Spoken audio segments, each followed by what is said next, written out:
So we are live on Facebook as well now. And I guess let's start with the invocation prayers. Yes, Prabhu, if you could please do the honors. So let us all join in a heart full of prayers. Prayers to the Supreme Lord, prayers to all the saintly people, prayers to Srimad Bhagavad Gita, and prayers to our gurus. ॐ अज्ञानतिमिरान्धस्य ज्ञानाञ्जनशलाखया चक्षुरुन्मिलितं येन तस्मै श्रीगुरवे नमः। नमः ॐ विष्णुपादाय कृष्णप्रेष्ठाय भूतले श्रीमते भक्तिवेदान्त स्वामीनिति नामिने। नमस्ते सरस्वते देवे गौरवाणी प्रचारिणे निर्विशेष शून्यवादी पाश्चात्य देशतारिणे। जय श्री कृष्ण चैतन्य प्रभो नित्यानंद श्री अद्वैत गदाधार श्रीवासादि गौर भक्तवृंद। हरे कृष्ण कृष्ण कृष्ण हरे हरे, हरे राम राम राम हरे हरे। हरे कृष्ण कृष्ण कृष्ण हरे हरे, हरे राम राम राम हरे हरे। हरे कृष्ण कृष्ण कृष्ण हरे हरे, हरे राम राम राम हरे हरे। हरे कृष्ण। Hare श्रीमद् भगवद गीता की जय। Jai. Thank you, Prabhu. Thank you for those wonderful prayers. A quick recap from previous session. And our previous session started with Lord Krishna advising Arjun to change his perspective. Yeah, so when we change change the way you see the situation changes. Yeah, and it started from the definition, the nature of the soul, the existence of the soul. That was set by Krishna, that you are the soul and not this body. And coming down to that, we even saw how there are two very popular mindsets. One is the world affirming, and one is the world denying. Yeah, world affirming gives absolute importance to all the worldly relationships in this world, owing to the body, mainly to the body. This is mine. This person belongs to me. This thing belongs to me. This position is mine. This possession is mine. And the world denying mindset, the completely opposite, the extreme end, at the extreme end, which says sab moh maya hai. And many of the spiritualists, practicing spiritualists, are greatly accused of having this mindset in great abundance, that nothing in this world belongs to anybody. Sab moh maya hai. But how do you transition to the world engaging mindset?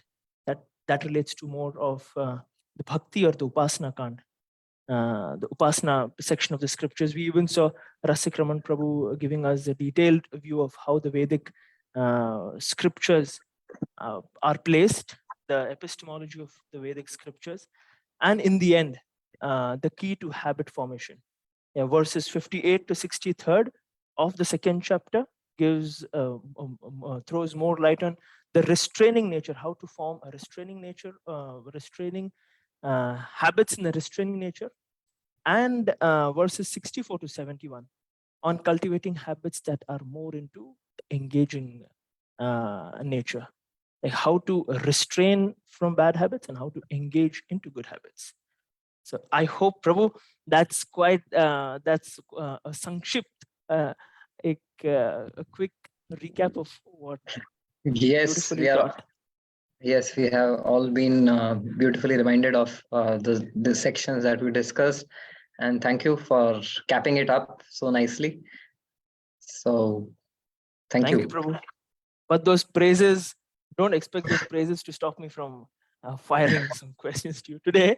So, Okay. without any much ado, Prabhu, my first question for today is, having understood that this world is, fleeting and frustrating, and mainly the body is non-permanent. Having understood this, coming from this space, many of us may think, what is the point of investing? We are investing our energy, our life, our time into work, into relationships that relate to this world. So at one point, when you get to know all this, there is a thought that comes that, wait, whatever that deals with this world, may it be your work, may it be your relationships, etc., where you give your time and energy, it's for materialists. Shouldn't serious spiritualists skip all these worldly duties and only focus on cultivating spiritual knowledge? What is your take on this, Prabhu? So you seem to be, paralleling and voicing Arjuna's concern at this point of time in chapter 3.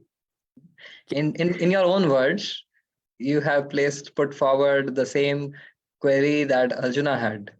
And so he asked, Jayasi chet karmanaste mata buddhi janadana tat kim karmani ghore mam niyojesi Keshava. Oh, Keshava, you have spoken so brilliantly of this Buddhi Yoga, and I am mesmerized by this concept of Buddhi Yoga, that where your goal is Atma realization. Your goal is not the temporary benefits which you can derive by the fruitive activities which are prescribed in the Vedas. Bhogeshwarya prasaktanam taya bharata chetasam. So he says that those who are after bhoga and aishwarya, after enjoyment, they run after all of these ritualistic processes, and they are caught up and stuck in avoiding with that which is not pleasurable, and trying to get what something which is pleasurable. But he says, so I really resonate with what you have spoken, Krishna, and I really want this Buddhi Yoga which you have spoken. And as far as I understand, Buddhi Yoga means that my goal is nowhere in this world. My goal is otherworldly. My goal is Atma realization. So once when you have described this high goal of Atma realization, when I understand that all these fruits of work which I attain in this world are all temporary, fleeting, transient, and frustrating ultimately, then why should I engage in this ghastly warfare? Tatkim karmani ghore mam. You are making an equivocal instruction. On one hand, you are saying that this vyavasaya atmika buddhi, that your intelligence should be one pointed, your goal in life should be one pointed to attain the spiritual perfection. So now, if that is my goal, my action should only be towards that. Why at the same time you tell me to engage in warfare?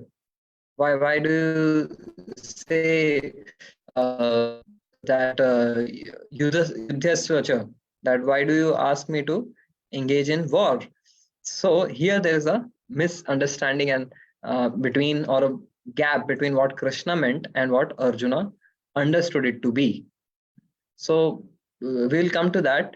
But before that, I want to, before we actually deal with this question of Arjuna and what answer Krishna gives, I would like to just give a brief overview of chapter 3 so that we have an understanding of what we are getting into. Would that be helpful? I think as a feature in our podcast, before we begin a chapter, let's have a brief overview of that chapter. Yes, perfect. Okay, so here I'll share the screen.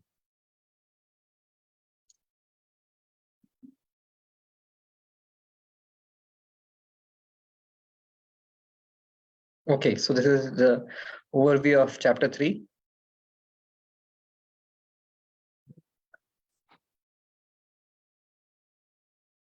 So first thing,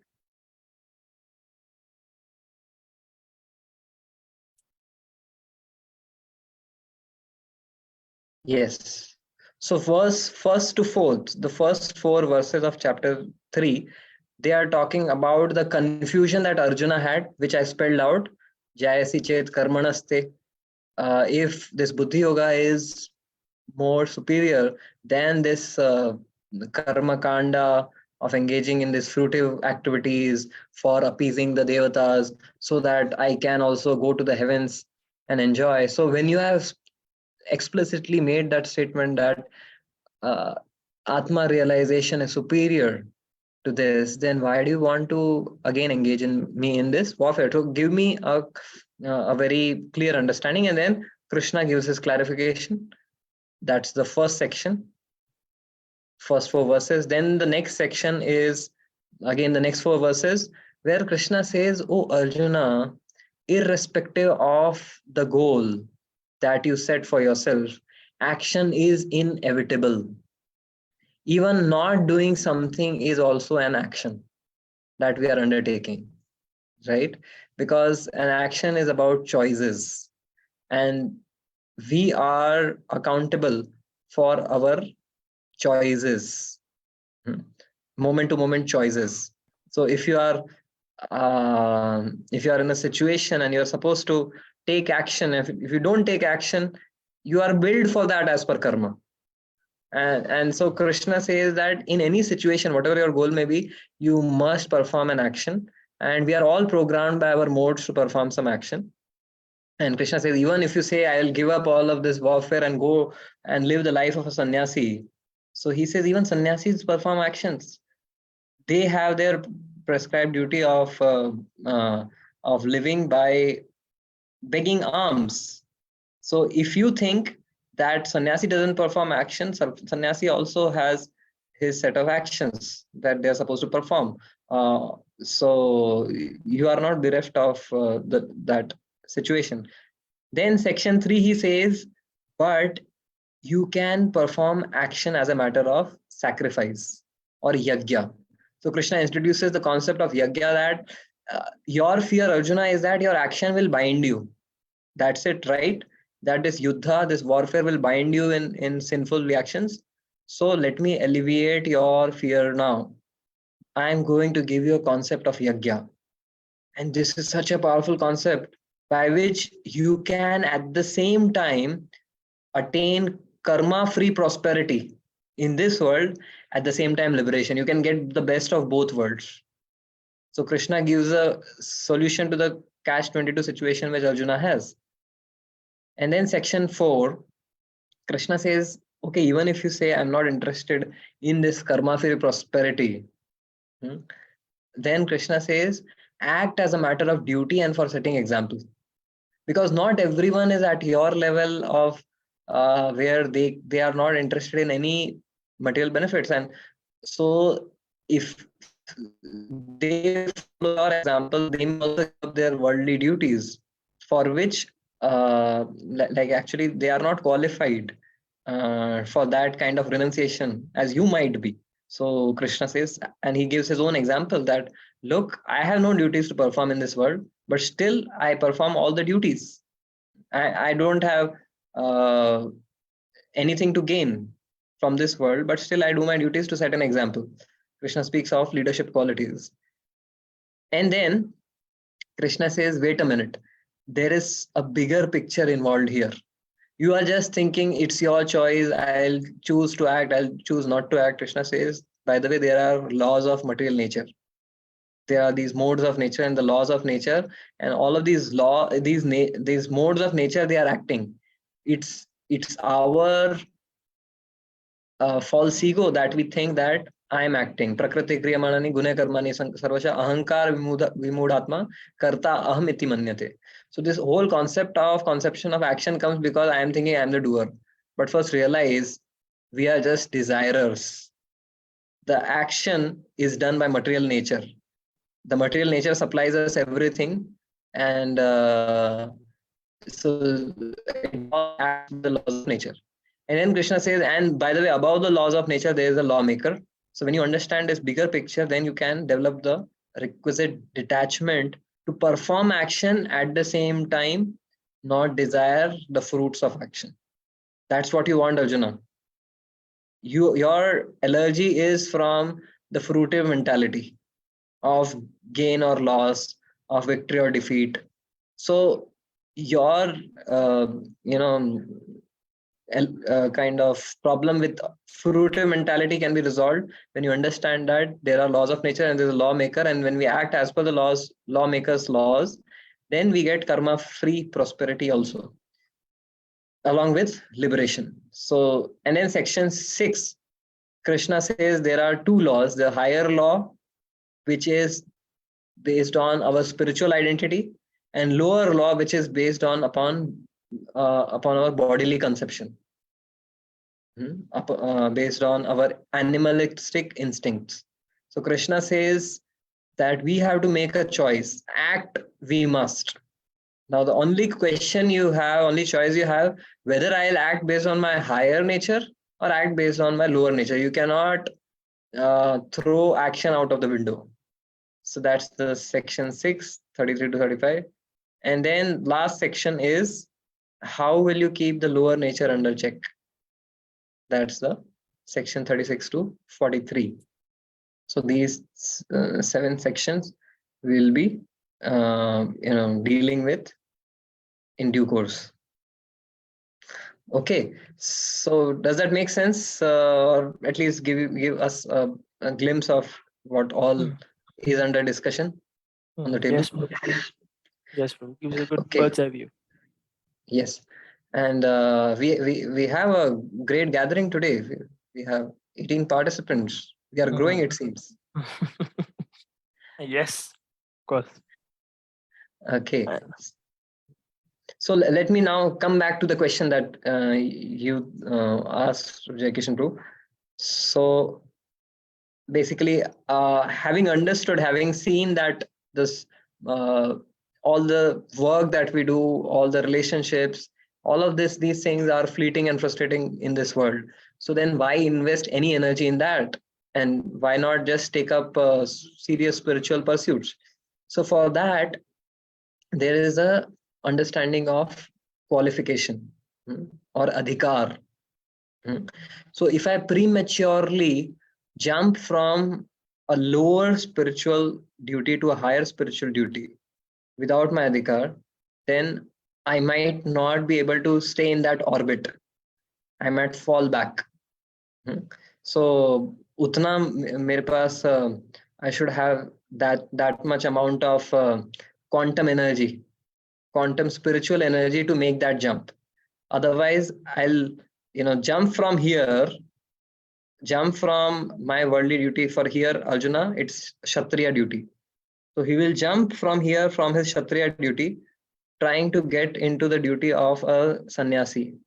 But if he doesn't have the required spiritual quantum energy, right, then he might find himself lost in between. Right? So we need to see how much is our adhikar to jump to the next level of spiritual duty. So that's where what Krishna clarifies. Let me read out the verse for us. Yeah, Krishna. लोकेस्मिन् द्विविधा निष्ठा पुरा प्रोक्ता मया नघा ज्ञान योगेन सांख्यानाम कर्म योगेन योगिनाम. So there are the nishtha or shraddha or faith is of two types. One is that of a jnana yogi, another is that of a karma yogi. And Krishna says that na karmanam anarambhan naishkarmyam purushoshnute na cha sannyasanadeva siddhim samadhi gacchati. So don't think, Arjuna, that this siddhi of spiritual perfection is attainable just by giving up your actions, just by taking sannyas from actions. Because spiritual perfection is not about external renunciation of actions, but it is about the subtle renunciation of the desire for the fruits of action. Okay, let that sink. It's not about giving up action, it's about giving up the desire for the fruits of action. So for example, if someone is a Nishkam Karma Yogi or a Buddhi Yogi, or a sannyasi. So for them, they say suppose you have a working professional, who is who's basing his life on the teachings in the chapter 2 of the Gita, Karmanye Vadikaraste Ma Phaleshu Kadachana. So that working professional, maybe he's a CA working in a multinational firm on corporate tax, right? Jai Kishan Group. Yes, Prabhu. This example is quite close to someone I know. Okay. I think so. I also know him very well. So now this person, this guy who is a CA, so he is working, 9 to 6 every day, doing accounting, finance, corporate taxes, and all of those things. But the goal for his actions is not salary, or the perks and benefits which the company offers him. Right? The goal for his action is to utilize his talent in service, and then whatever he gets from that, he engages that also in service of the Lord. Right? So he's whereas someone else who says, okay, I give up everything, but if he still has desire for money, he may be a sannyasi, but then he may be thinking, Array, this person has not given me enough donation. Why he is not giving me donation? So still that desire for fruits of action is there, although the external action has been given up. Right? So Krishna is saying you don't become a siddha or a self-realized person just by giving up action, but by giving up the fruits of action. So so that's where Krishna says that we need to understand that spiritual advancement is not about external form. Spiritual advancement is about internal purity. So having said that, now why sometimes we see that when someone comes to the path of spirituality, their family members, their friends, their employers, they feel, Array, this person is becoming irresponsible. This person is flying on cloud 9. They are not पहले जैसे मतलब मन लगा के काम नहीं करते. It seems they look down upon the rest of us as if we are some lower beings. ऐसा होता है when someone is newly excited about spiritual life. So where is this this kind of mindset coming from? It's coming from this age of consumerism. You might be surprised, Kiare, what does consumerism have to do with this? So the current age is an age of privileges for consumers. So consumers, they are being offered all sorts of privileges, offers, concessions, loyalty rewards, etc., to allure them to a host of products and services. And then as soon as the consumer goes to the market, they see, oh, this company is offering me this perk, or this product is offering me, to buy one get two free. This product is offering me 30% discount. Oh, this product is not offering me anything. So there's a sense of entitlement. So I am taking this, I want a lot of returns. I'm actually purchasing this product. Along with this, I want some perks, benefits, loyalty rewards, concessions, so on and so forth. Right? So somewhere we bring this consumer mindset also in the path of spirituality. Oh, I am a special person. Manushyanam Sahasreshu. अब ये लोग तो सब चिल्लर लोग हैं. They are running after materialistic pursuits, which are fleeting and temporary and frustrating. They don't know. They are not intelligent enough like me.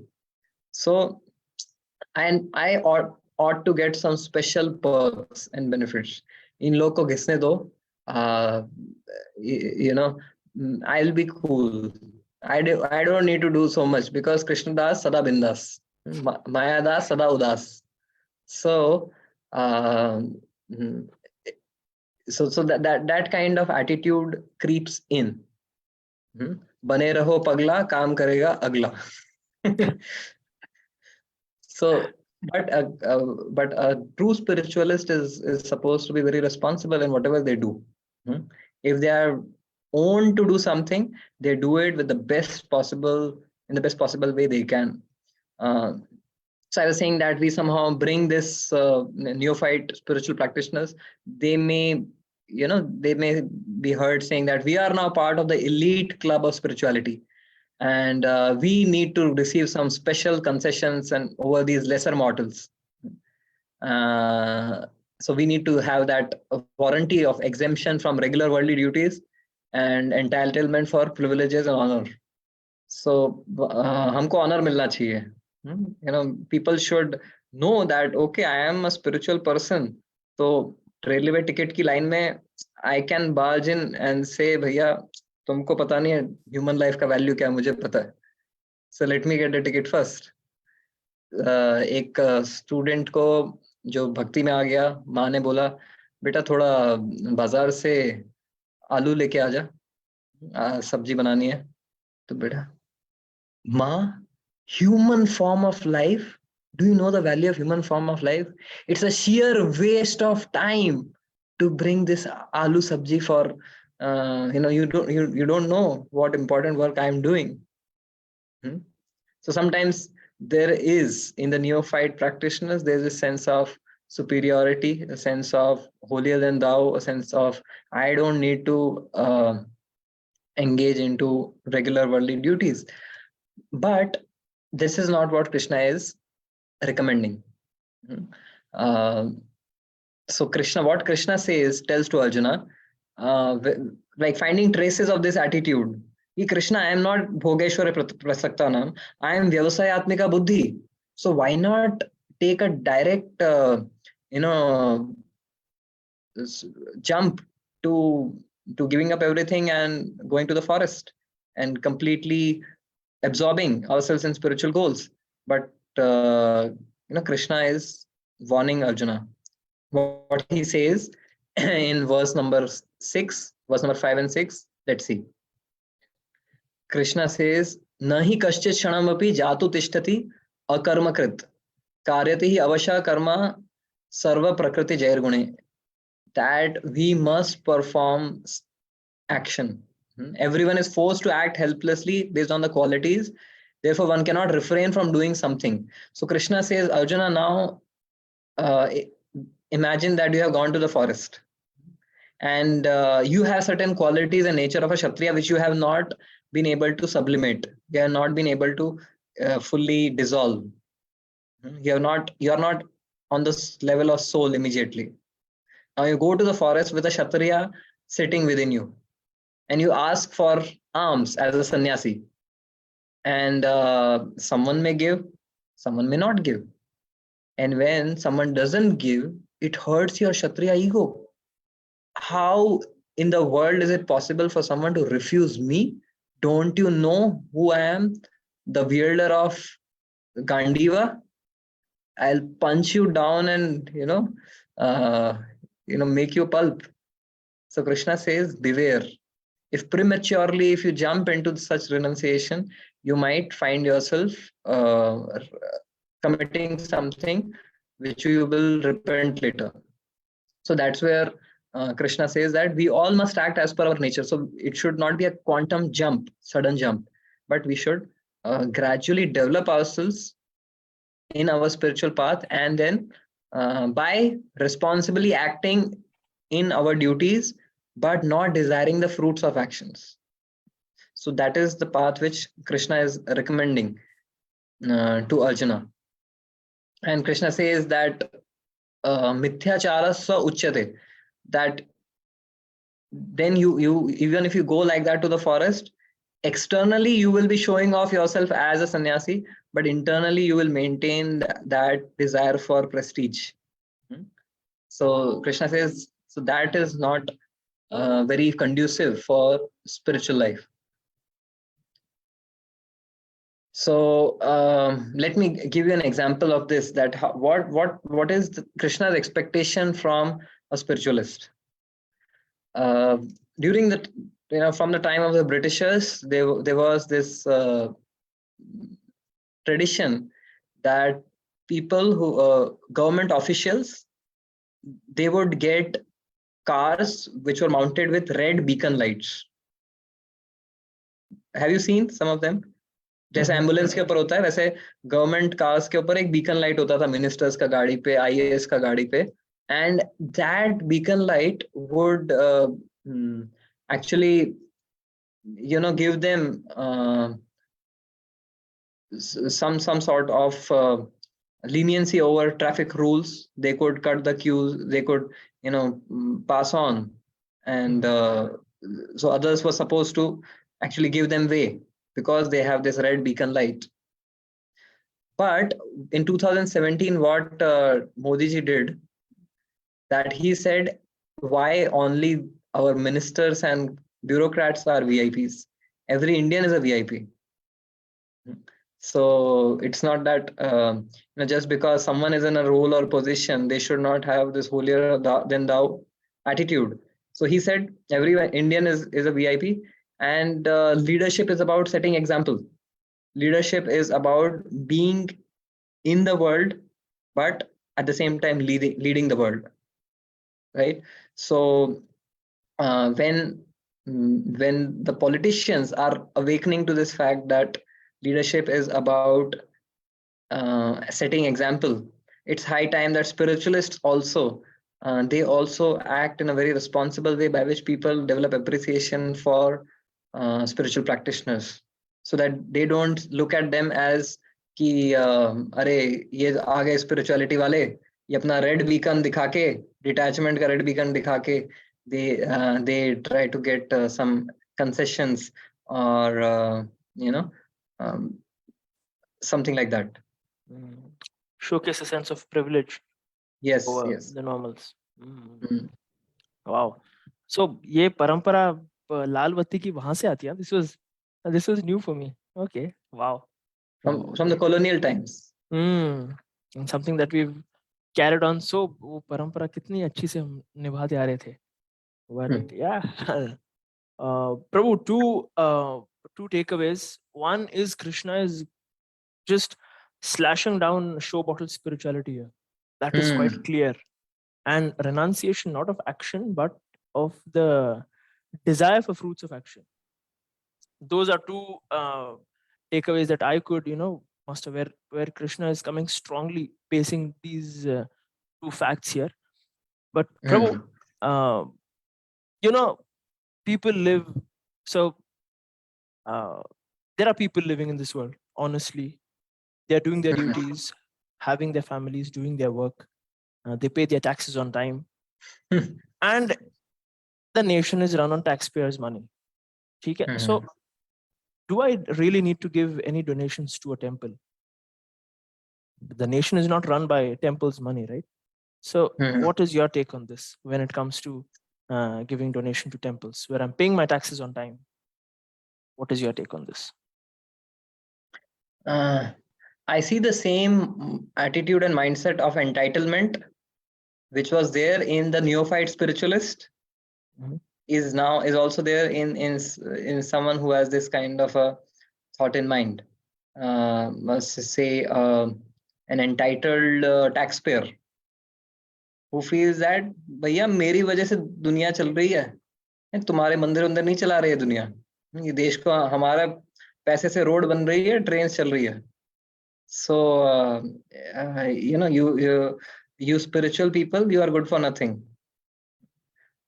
So the previous question was about the spiritualist saying these materialists are good for nothing, and they are a burden on earth. And here the materialist, they are saying these spiritualists are good for nothing, they are burden on earth.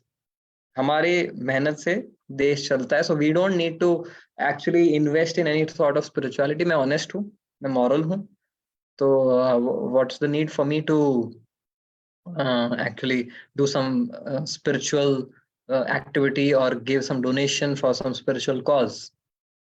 So this kind of mindset is definitely there. But in this next section, the third section, which we said that is about yagya, action as a matter of sacrifice or yagya, which Krishna recommended, which has karma-free prosperity and also which gives liberation, is a very pertinent response to this question. So in this section from verse 9th to 16th, Krishna is saying any work done with the conception of I am the doer and I am the enjoyer is definitely binding in this world. So हम लोग ना सब एक क्या होता है ना, employment से पहले एक बॉन्ड लिखा होता है. You cannot just put down your papers just like that कि चलो आज से मैं उड़ता पंछी. You have a bond. 3 years you have to fulfill that bond. So anyone who has come to this material world, if they have taken the upadhi or the designation of employment as I am the doer and I am the enjoyer, right? अगर आपने ये दो positions लिया है in the company of this material world, then you are serving a bond. ऐसे नहीं छूट सकते. You cannot say that भैया मैं तो अपना tax pay कर रहा हूँ, I am honest person, I am just doing my work honestly and tax pay कर रहा हूँ, तो मुझे कहाँ का बंधन है? But no, we are bound by the karma, because just for running a nation, you have an administration in place. There's the state government, the central government, and then the bureaucrats and everything, the entire machinery in place. And you owe something to that entire machinery for what you are taking from the nation, for the use of the roads, for the use of the highways and the water and the railways and the electricity. We need to give some taxes, right? So for using the public amenities which the government machinery is providing, we need to pay some taxes. So if to run a nation, there's a machinery and we owe something to that machinery. To run this entire universal creation, do we think there's no machinery, no government? So there is a machinery, there's a government, and the scriptures say Devarshi Bhutapta Nirnam Pitrinam, that there are these 5 people to whom we are debtors.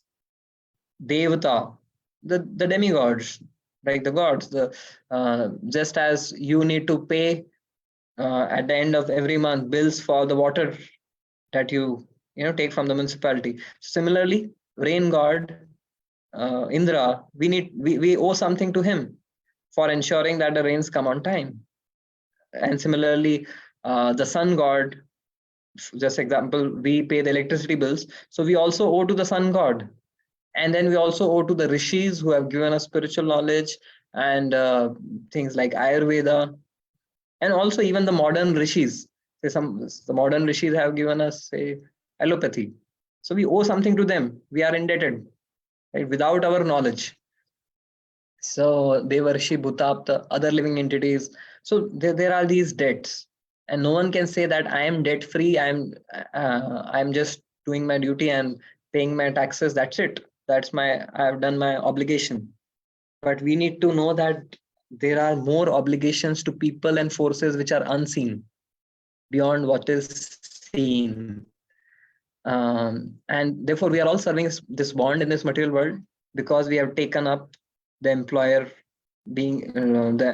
of being a doer and an enjoyer. So all of us, we have this.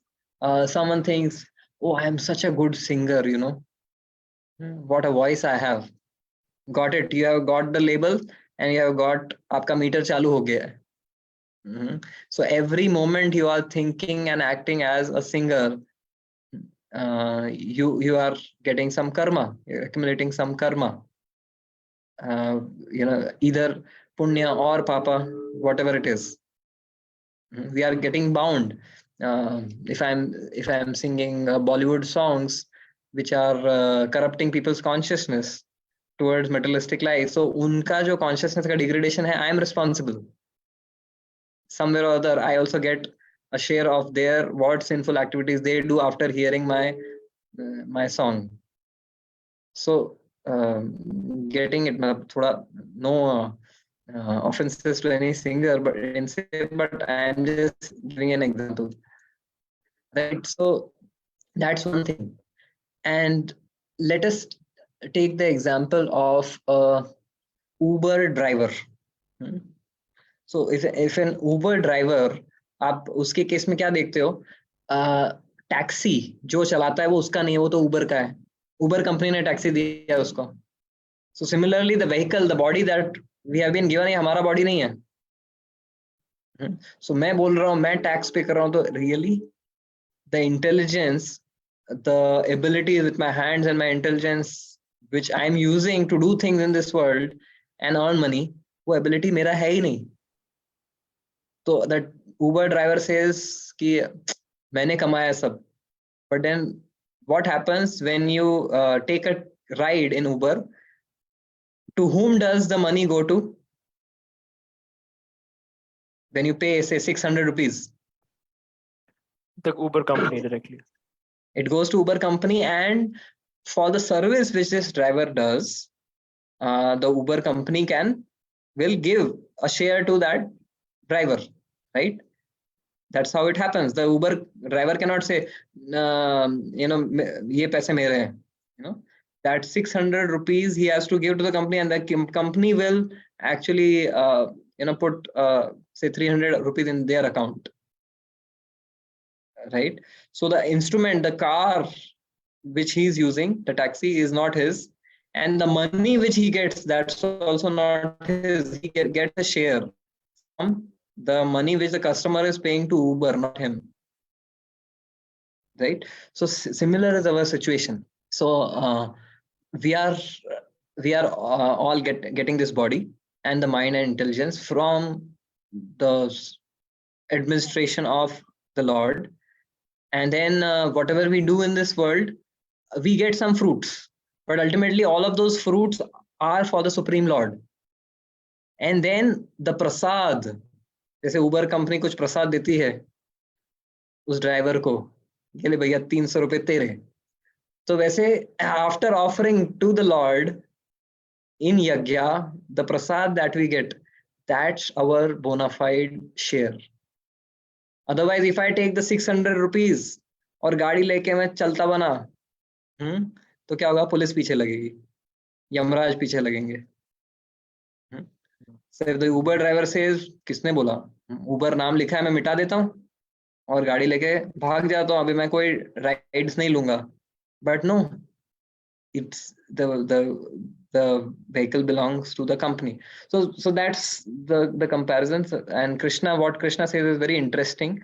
Let me read that verse for us.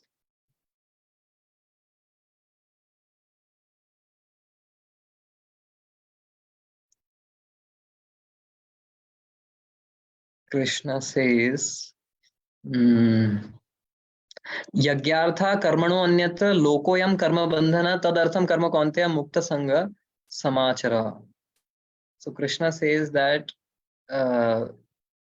do your work only for the sake of yajna, understanding that this vehicle belongs to the Lord and I receive the fruits, the prasad, from whatever action I do. I offer the results, I offer it to the Lord, and when I receive the prasad of the Lord, that's karma free.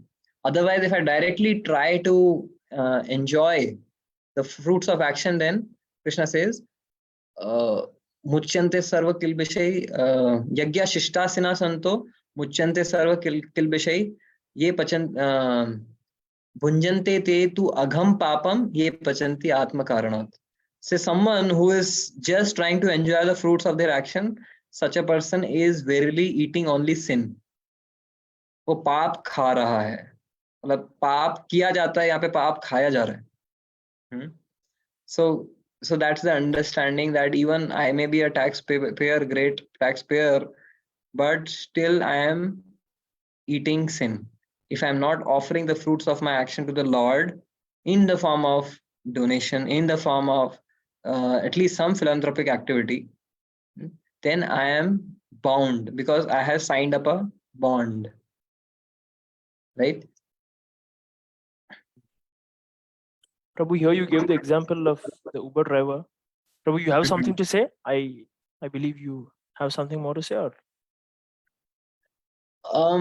No, just that after hearing this, someone may say that ये कैसे भगवान है तुम्हारे, ऐसे हमको मजबूर किया जा रहा है कि आप ये गाड़ी हमारा गाड़ी चलाओ और पहले हम पैसे लेंगे बाद में आपको देंगे.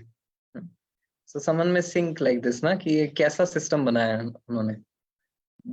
So and जब भी हम कुछ laws, the word law, rules, regulation, ये सुन के क्या आपके दिमाग में विचार आता है? कोई ऐसा पर्टिकुलर सीन याद आता है? regulation means some kind of restriction. हाँ. Okay, so means for me, if I think of the word rules and laws, I will have vivid memories of the disciplinarian maths teacher who slapped me in the school. I got only one slap in school, and that was a maths teacher. So I'll think of कि अरे यार वो कितने rule बनाते थे वो, class में पीछे मुड़ के देखा तो थप्पड़ पड़ेगा. So when we think of rules, so we think of such a thing, or the unrelenting harsh police wala who catches us for a small digression. अरे देखा नहीं सर, मैं सिग्नल देखा नहीं, गलती हो गया ना, निकाल.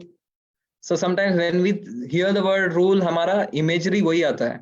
So when we hear this कि भगवान ने ऐसा rule बनाया है कि आप if we are in the mindset of doer and enjoyer, then we incur sin, then we incur bondage.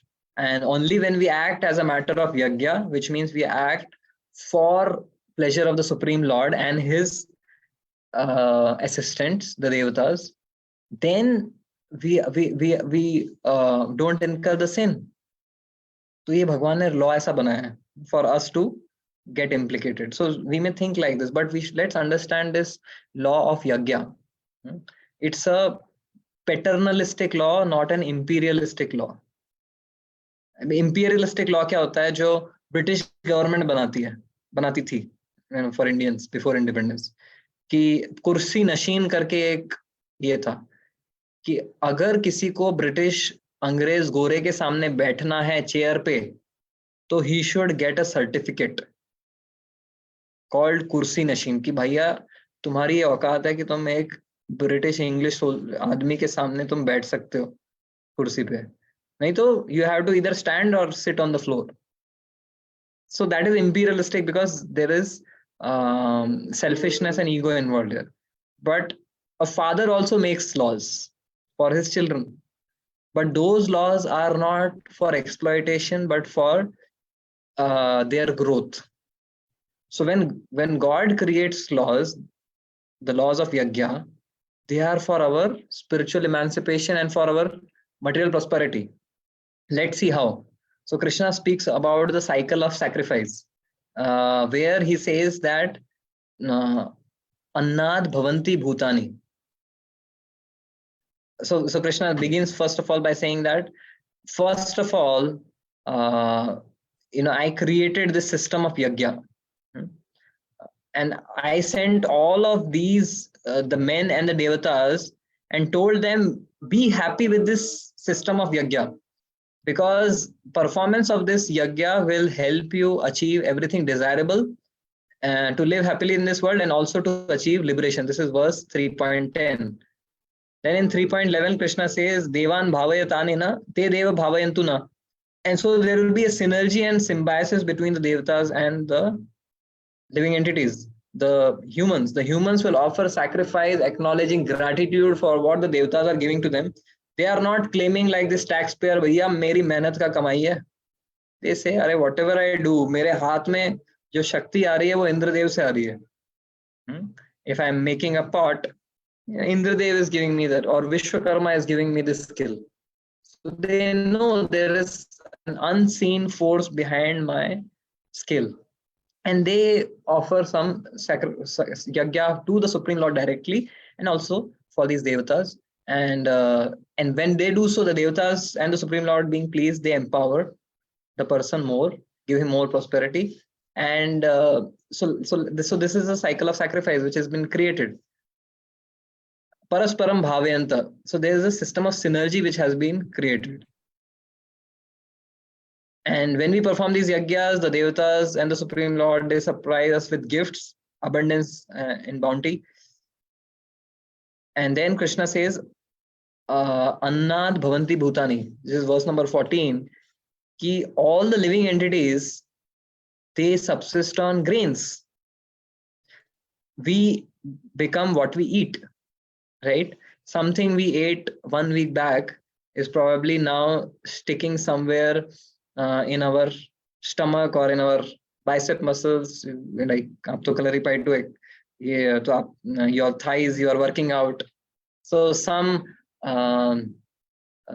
nice vada pav which you ate is now part of your thigh. Okay, this is a very gross example, but the thing is that annad bhavanti bhutani, that our body is made up of anna. But where is anna coming from? The anna comes from rains. Without rain, there is barren land, and on barren land you don't have any crop. So food comes from rains, and where does rain come from? Rain comes when the devatas are pleased by the yajna. When we engage in a sacrifice, a selfless sacrifice of gratitude, then the devatas are pleased to offer us. And the Lord is pleased to offer us more and more facilities because we are a good son, and not a deviant son who's just misusing and exploiting the facilities being offered. For such a son, the facilities are taken back. So this entire system of yajna is created so that there is a synergy between all the living entities in the creation, those on this earth, and because we need cows to perform yajna, so there is a cow human interaction.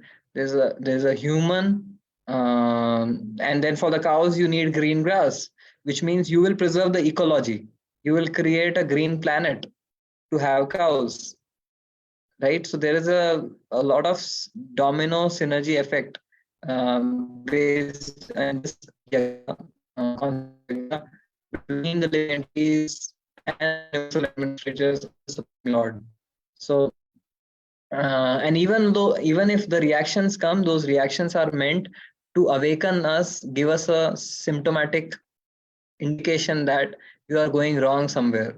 It's not good for your health and also for the health of the social system, because your actions are affecting the synergy of this entire universal creation. So in that sense, God's laws are paternalistic, like a father creates laws for his children. I think it was a very long answer for a short question. But long and meaningful answer, Prabhu. I shouldn't take that away from you. And you explained the science of yajna, at least a sneak peek into the science of yajna, and that related more to the element of gratitude rather than entitlement. Yeah, and you very well gave the analogy of Uber, the taxi driver, the Uber. It's clear that there is a leader in place who has empowered you with your body, your intelligence, etc. And there is a leader in place, and there is a supreme leader, of course. When it comes down to this mortal world, there is a fun quote on leadership. Leadership is your ability to hide your panic from others. This is before others get panicked. It's your ability. How better are you able to hide your panic? So that is one. That is a leader. Coming from there, Prabhu, what is the Bhagavad Gita take? There are many leadership sutras, life management skills. Among many life skills, leadership is one key that is a lot talked about from the Bhagavad Gita. So I'd like to ask you, what is the Bhagavad Gita's take on leadership? Okay, so this brings us to the next section, the fourth section of the third chapter, the question of leadership. So Krishna says, Arjuna, even if you're not interested in this karma-free prosperity of yajna, and you're already liberated, still is there a cause for action? Chalo, someone will act either for getting prosperity. Usse higher as someone wants a karma free prosperity, that they want prosperity but not at the cost of sinful reactions which they may have to suffer in the next life. So higher than someone who just wants prosperity by hook or crook. Doesn't matter whether they may be punished by the universal government, by Yamaraj in the next life. Higher than that is someone who wants prosperity but karma free prosperity. Higher than that is someone who wants inspiration. But Krishna says, so even if a person is on the platform of Atma, who has not signed up the bond of I am a doer and I am an enjoyer, is there any reason for such a person to do some action in this world? And Krishna says, yes, such a person is called a leader. A leader is not interested in the perks and the positions. A manager is someone who needs a position to influence others. They have this crutch of position. A manager will need to say that, come on, I am the senior manager, you are working under me. But a leader will never bring his position or title between him and you. A leader will just by his example influence you. And for influencing by example, you need to set example. And that's what Krishna says, Yadyada charati shreshta tattadeve tarojana sayat pramanam kurute lokastad anuvartate. That a leader, a shreshta of the society, shreshta is basically a leader who is best amongst a group. So such a person, how does he lead? Does he lead by a position or a title? No, he has a title-less leadership. He leads by acharan or an example.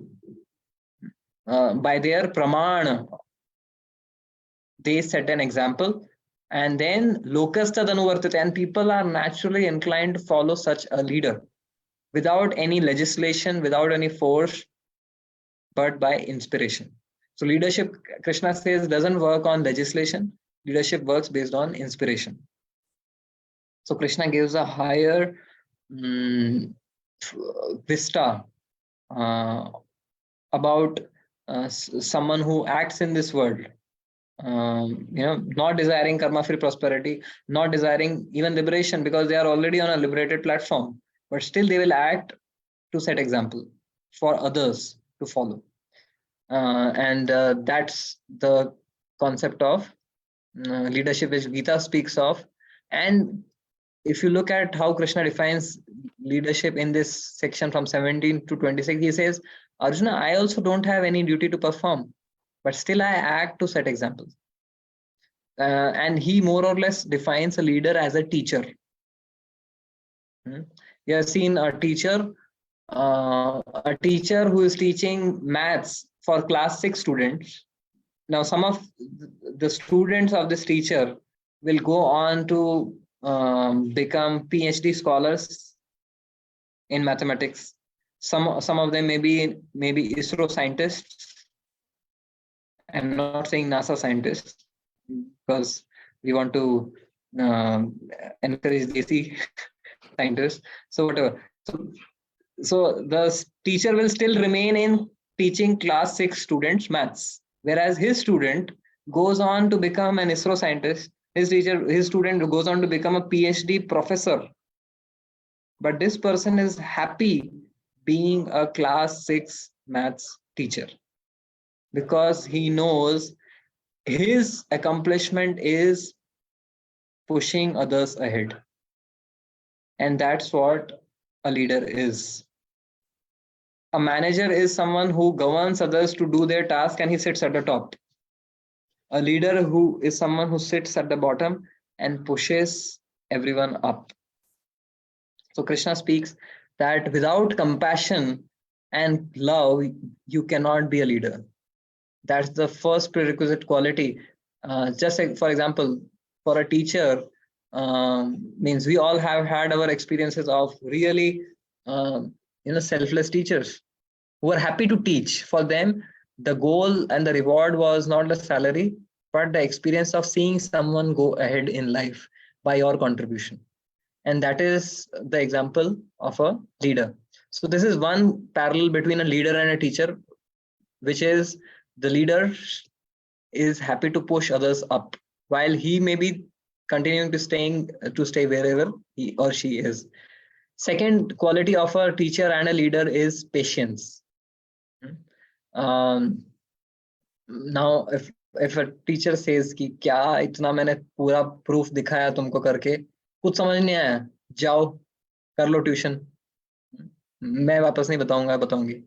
Now that is not an ideal teacher. An ideal teacher will go with the pace of the student. अगर नहीं समझ में आया कोई बात नहीं, rewind, will go slow, because the goal is for you to understand. The goal is not for me to speak, right?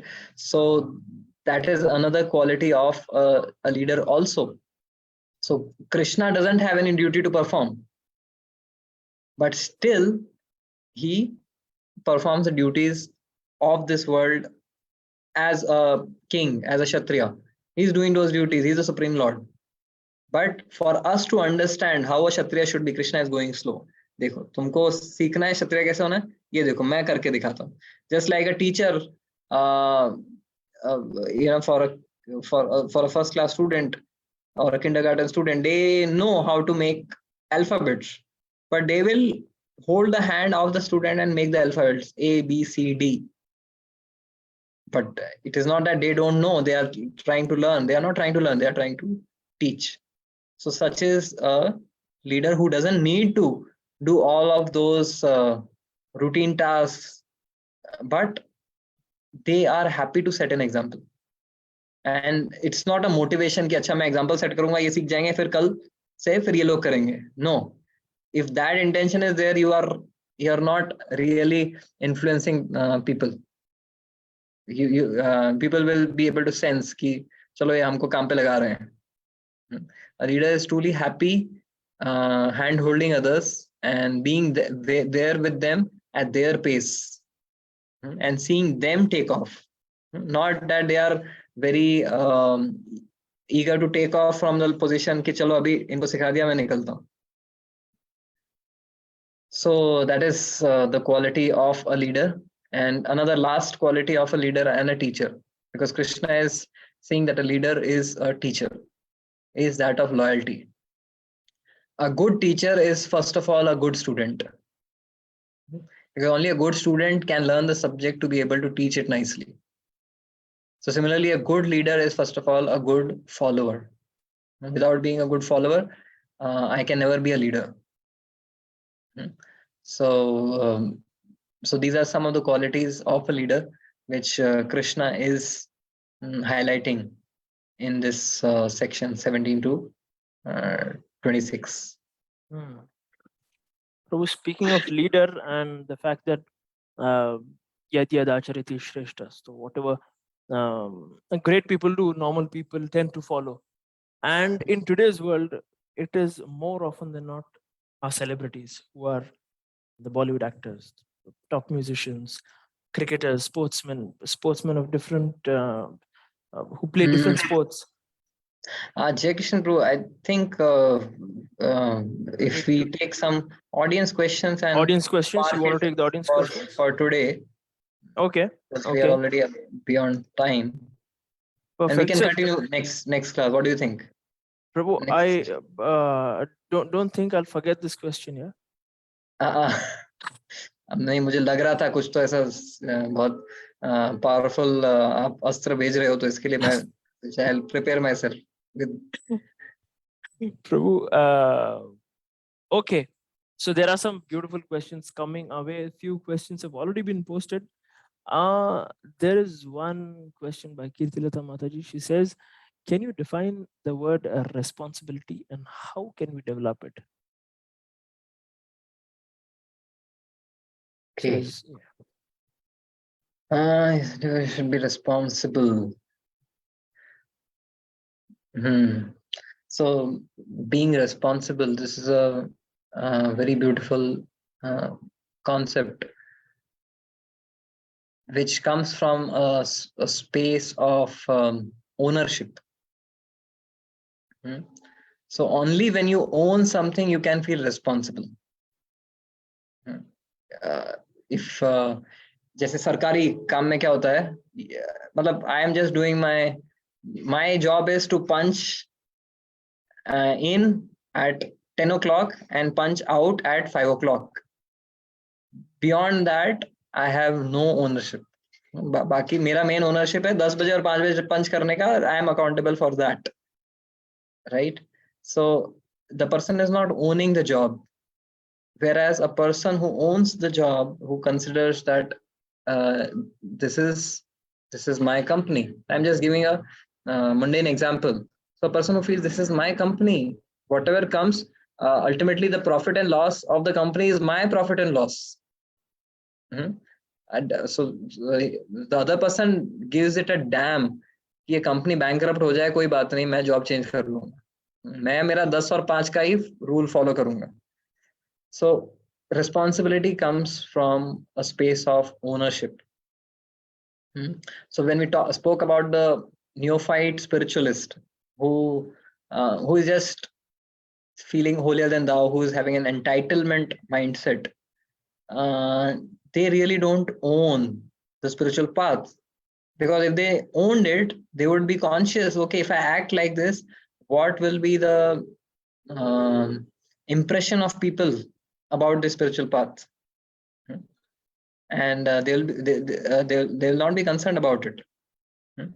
So if someone owns a spiritual path, they'll be concerned, okay, I should be responsible, because whatever I do, people will make opinion about Krishna consciousness based on how I act in this world. And I don't want people to take away bad impressions about this wonderful path. So therefore, responsibility comes from a space of ownership. And in family, when you see someone is responsible, they keep their cupboard tidy, they keep their bedding folded, because they own it. ये मेरा घर है, इसको साफ रखना मेरा responsibility है. Mummy सुन रही है क्या जय Kishan group? Thankfully not. Okay. So if we own the house as ours, we will own the responsibility to keep it clean, right? So it comes from a space of responsibility, and the word responsibility is made up of two things: respond and ability, which means the ability to respond to whatever demand comes. So it's not a programmed or okay, I'll do only these things. No, responsibility means I'm ready to respond to whatever situation asks of me, right? I'm ready to extend myself. मेरे job description में नहीं है, फिर भी ultimately the company will suffer, ultimately the ISKCON's image will suffer. So therefore I'll take it upon myself. So does that make sense? The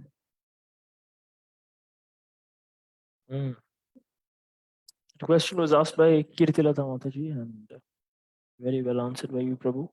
Next question is on a better understanding of leadership.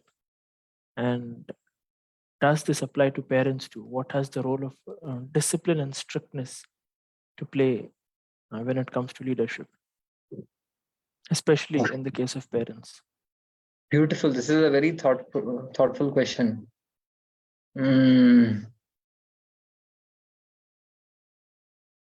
Yeah, actually, parents are playing the role of both leaders and teachers for the children.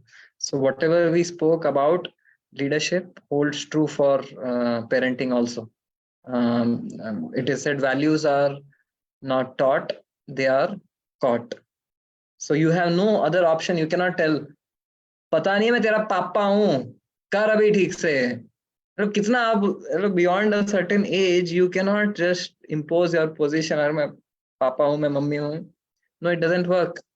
If they are not inspired by your example, they see, अरे आप कहते कुछ हो, बड़ी बड़ी बातें करते हो, but reality में I have seen it all. How short-tempered you are, how selfish you are. आप बोलते हो बस मुझे कि मैं भाई के साथ चॉकलेट शेयर करूं, बट मैं तो देखा नहीं आपको ऐसा करते हुए. So they can, because they are all the time with us, right? So they will learn only by example. So therefore it's very close to parenting, is very close to leadership, and so it should have all of those qualities: compassion, patience, and loyalty.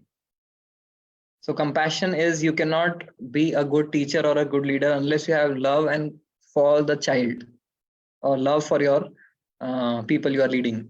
Similarly, a parent must have unlimited compassion, unlimited ability to forgive the child, and still continue to teach them.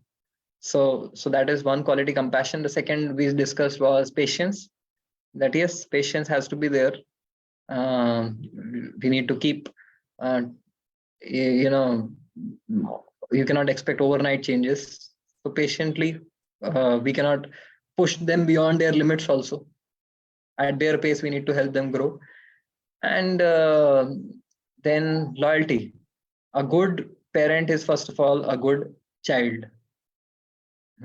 If I don't have the experience of being a good child, or I have not given my parents the experience of being a good child, I cannot expect to receive those vibes from my children also, right? So it's a karma, cycle of karma also. So yes, these things are interrelated. And you asked about what is the role of discipline and strictness in leadership and also in parenting, right? Am I right, Jaggishan Prabhu? Yes, And yes, Prabhu. That's the question. Correct.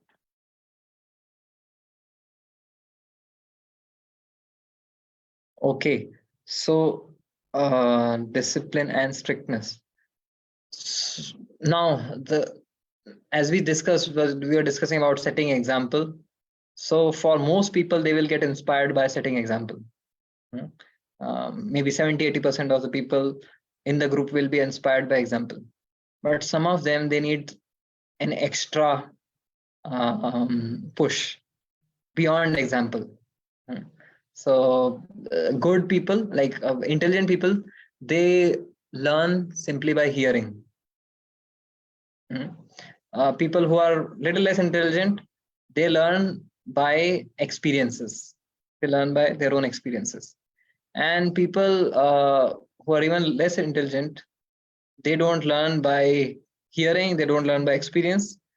They need rules and punishments to really listen, right? So some people might need that kind of a support, but we need to earn that trust, first of all, to be able to give that kind of a corrective action, give that kind of a feedback. Because feedback will fall into deaf ears if the person feels that this person is not my well-wisher. So you cannot debit, you cannot take back without giving in the first place. So if we have invested enough emotions in the other person, that they really feel that, okay, this person is my well-wisher, we cannot actually withdraw. So if you want to withdraw by giving feedback, by giving corrections, and first of all, we need to ensure that we have we given enough investment of loving emotions to them. Then only it will work. So yes, we will need to discipline for some people, or in some situations, we will need to stick the rules in place. But then to really get those rules and discipline to work, we need to ensure that have we actually invested selfless emotions in the other people through selfless service.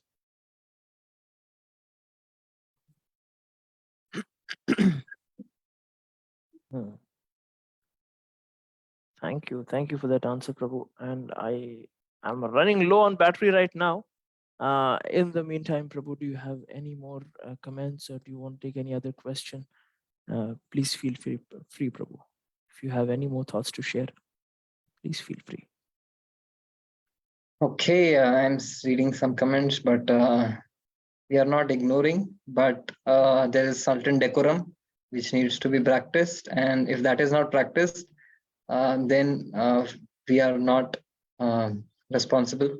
We would, we can just reciprocate. So if things have been happening and kind of trying to impose, so that's not the way it will work. So therefore, I don't think we'll take up those questions.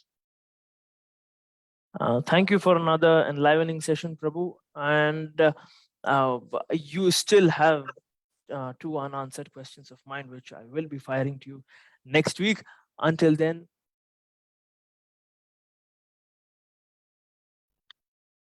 Okay, thank you so much. Hare Krishna, Srila Prabhupada ki Jai, Srimad Bhagavad Gita ki Jai.